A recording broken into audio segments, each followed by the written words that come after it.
Welcome back to SwissWatchExpo with Taking Time. I'm Richard. And Jonathan. And we're going to talk about something that's near and dear to our heart today, the pre-owned watch market.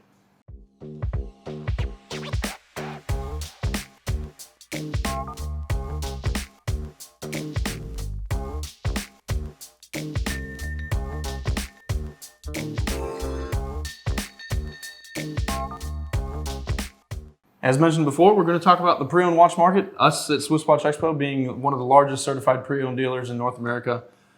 This is something that really connects with us, obviously, because it's what we do, right? Every day. Every day. So we wanted to talk a little bit about the concept of the pre-owned watch market, how it works, how it functions, how we sort of play the game in this market as well, and just some ins and outs of it. So where do we start? What is the pre-owned market? Well, I think it's a watch that was sold to someone else and then sold again. That's the basic idea, right? Yeah. So really the way that I like to define it is that it's essentially a watch that was owned by somebody else. That could be 1 second or 100 years. Right. So at one point, like it could be a singular point, it was owned by somebody else. Right. Just to give it like a clear definition. Right. So then, that's how we are able to get what you might consider to be unworn watches, because someone at some point in time bought that watch, never really put it on their wrist, and then they sold it to us in a very short period of time. And so that's, I agree with your interpretation of that. Yeah. I think the pre-owned watch market is sort of an interesting thing. We've talked about a few different concepts of what kind of compiles the watch market. And the concept of buying and selling watches is something that's growing in popularity for a number of different reasons. Give us one of them. Well, I think a large part of it is that people, especially with the likes of social media, understand that it's not just the people that have a lot of money have access to these things, but you can actually make a profit. Right. And certainly, I think the old way of thinking of, like we were talking, it's the old way of thinking like your grandfather had a gold Rolex that he bought whenever he got his first big job or retired, whatever it was. And that's his only watch. That's all he's got. Yeah. And at that point, it's looked at as more of an investment that's long term. Right. I think with the likes of the big boom and the big shift and thanks to social media, people understand that there's a shorter term game to this too. And versus the long game that it was back then. And at that, they were never really looked at as, profit-bearing material. So, that's one of them. Yeah. I think another part of it is just like the concept of trading in and trading up. I know a lot of friends that used to be in the car market. What they do is they'd buy themselves a Toyota Camry and they'd pay that off, and they got a few $1,000s in equity in that car. Then they'd sell that or trade that off into the next car, and then next they're in a Lexus, and then they do the same thing.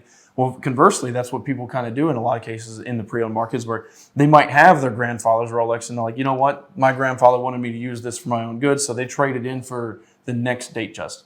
And then they wear that for a couple of years, and then they trade that one in for the next Submariner, and then that Submariner for the Daytona. That's one segment of the whole pre-owned market. Right, just a small, it's a part of it. But I think that's how some people, I think a lot of people just like playing the game, because we got lots of collectors that truly just love the idea of taking a watch and then getting the next one or the next one up, or just the idea of the negotiation portion of it. I think a lot of people just like the sport of it. Which we do not negotiate. Which we don't negotiate. We obviously, but not on our prices when we don't have to. We don't have to. We got we got cheapest prices on the market. So yeah.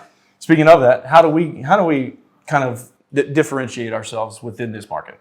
So I think that we're really set apart because of a number of different factors. We've got something that nobody else has. We've got on staff actual watchmakers that have.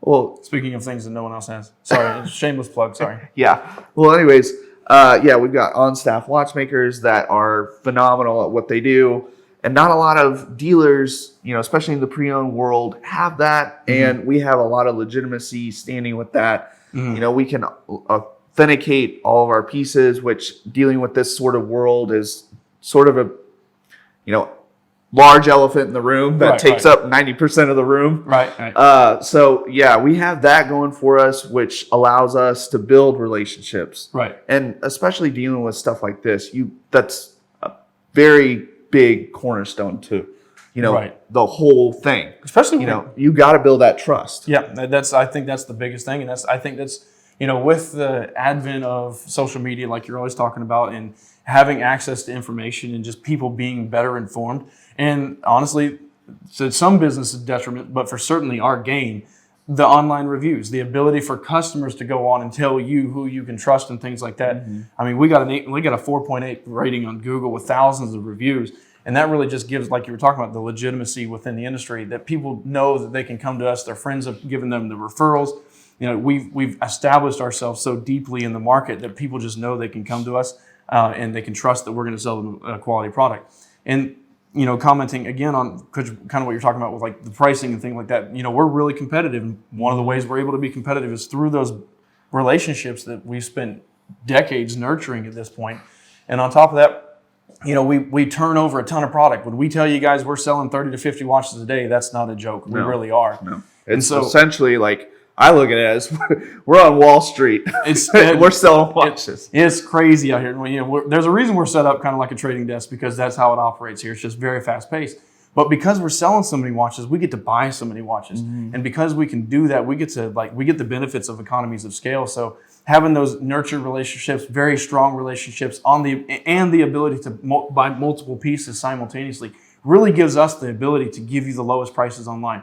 And I know that sounds like an advertisement, but that's really how it works for us. And that's why we get to, we enjoy playing the game as well. Yeah. We get goosebumps thinking about the concept and things like that. So we really enjoy it. So, the way our process works, we kind of talked about the process. And a lot of people are curious about the process for, from start to finish, what we do, how we get the watches, how we get it to them, that sort of stuff. You want to talk a little bit about sort of how that goes? That way people, you can actually check out this video about, asking some of those questions about how SwissWatchExpo operates. Yeah. And, so we purchase the watches from various sources. From there, the watch gets fully authenticated. After it gets fully authenticated, it's going to get serviced. Now, not every one of those, if it's within a certain time frame, we won't do those. But ones that definitely need services, we're going to do that. And it's going to be by Swiss trained. If it's Rolex, it's going to be Rolex trained. We got AP, we got Patek. Patek, Breitling. Yeah.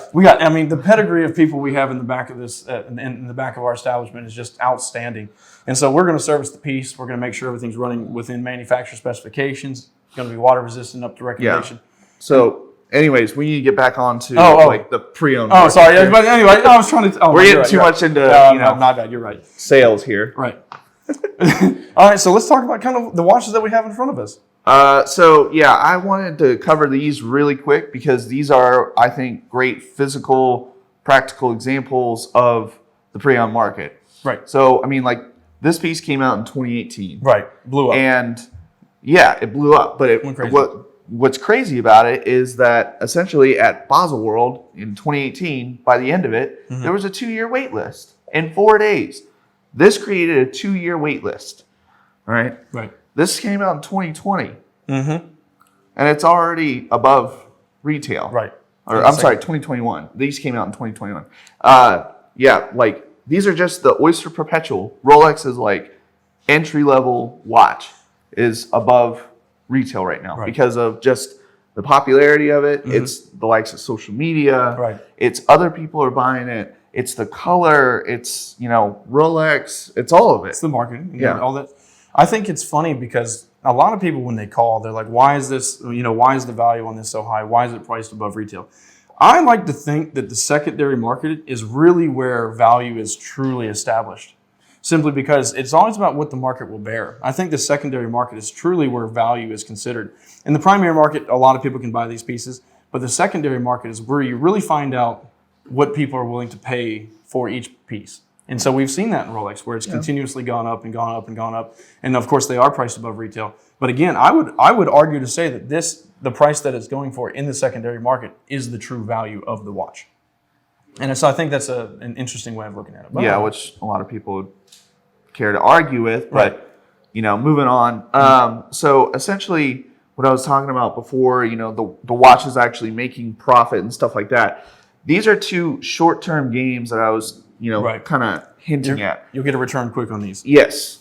If you're into that whole trading aspect of turning it around fast, which there's nothing against that. Well, anyways, these two pieces, the Breitling and the Cartier, we like to think of as more of a long-term standing. Longer. So, you know, over time, it may not be tomorrow or 5 years, but over time, you know, these pieces are going to actually, you know, if you sold these, you know, in a worst case scenario to make money for whatever reason, right. you're going to get, you know, a return of at least retail.